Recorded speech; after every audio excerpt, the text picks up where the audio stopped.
Akhirnya, pada fajar hari ketujuh, mereka tiba di tebing tinggi. Di bawah sana, terlihat desa kecil, jalan tanah, dan menara sinyal.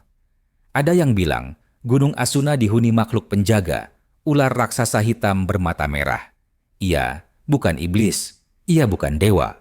Ia penjaga antara dunia kita dan dunia yang lebih tua. Tapi sebelum melanjutkan ceritanya, mohon dukungannya untuk channel ini dengan subscribe, like, dan kasih komentar yang positif. 7 hari tersesat di Gunung Asuna dan diselamatkan ular raksasa. Begini ceritanya. Pernahkah kau mendengar tentang Gunung Asuna?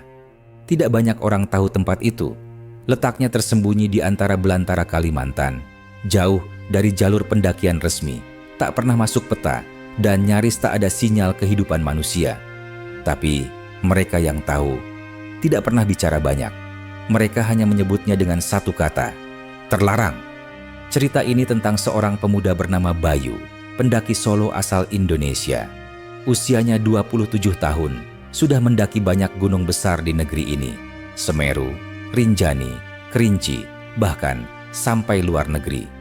Tapi baginya belum lengkap rasanya kalau belum menjelajah yang belum terjamah.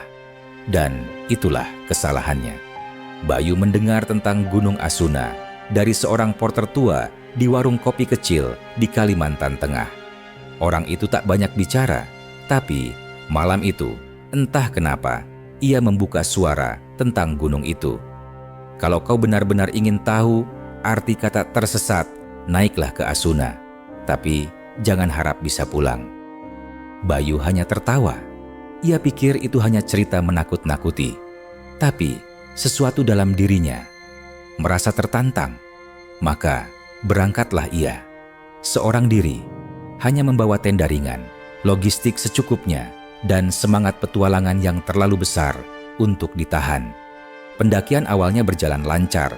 Ia merekam vlog, tertawa-tawa, dan menikmati sunyi hutan. Tapi saat memasuki hari kedua, sesuatu mulai berubah. Kabut turun lebih cepat dari biasanya. Dan kabut itu bukan kabut biasa. Ia tebal, dingin, dan berbau tanah busuk. Bayu mulai merasakan hawa tak wajar. Kompasnya berputar tak menentu, GPS mati total, dan rute yang ia tandai tiba-tiba lenyap. Dan di tengah kabut itu, ia mendengar suara. Bukan suara binatang, bukan angin. Itu seperti bisikan panjang, mendesir seperti kulit bersisik menggesek batu. Bayu mulai panik. Ia mencoba turun, tapi jalur turun tak bisa ditemukan. Pohon-pohon seperti berubah tempat. Siang terasa seperti senja. Waktu seolah diam. Ia tersesat. Hari keempat, persediaan makanan habis. Bayu mulai menggali tanah mencari akar. Ia minum dari tetesan embun. Kakinya luka. Tenda kecilnya robek karena hujan dan angin malam. Dan tiap malam, suara itu semakin dekat. Ya, sekarang suara itu menyebut namanya. Ia tak tahu harus percaya apa. Tapi ia mulai bicara sendiri. Kalau ada makhluk gaib di sini, kalau kau mendengarku, aku tak bermaksud mengganggu. Aku hanya ingin pulang. Tak ada jawaban, hanya angin dan rasa takut yang menyesakkan dada. Malam itu, ia tak bisa tidur. Hujan deras, angin menderu, dan suara langkah-langkah berat mengelilingi tendanya.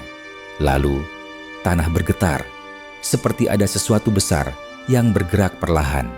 Bayu keluar tenda dengan senter di tangan.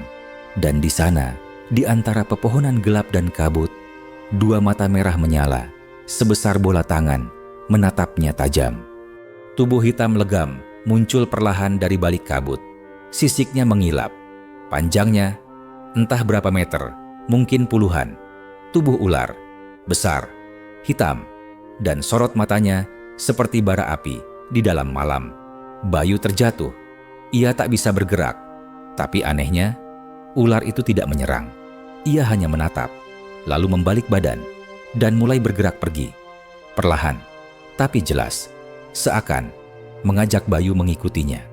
Bayu yang tak punya pilihan lain mengikuti ular itu.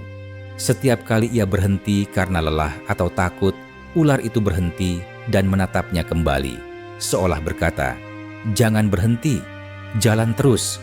Mereka berjalan, melewati lembah-lembah tersembunyi, batu-batu purba, dan pohon-pohon yang tak pernah dilihat manusia. Hutan itu terasa seperti dunia lain, dan di sepanjang jalan, Bayu mendengar suara-suara, teriakan pendaki lain, tangisan, doa-doa, putus asa, seperti gema dari jiwa-jiwa yang tak pernah kembali. Ular itu tak bicara, tapi ia melindungi. Saat hujan turun, tubuhnya melingkar menaungi Bayu. Saat ada suara binatang buas, ular itu mendesis pelan dan hutan pun sunyi. Akhirnya, pada fajar hari ketujuh, mereka tiba di tebing tinggi.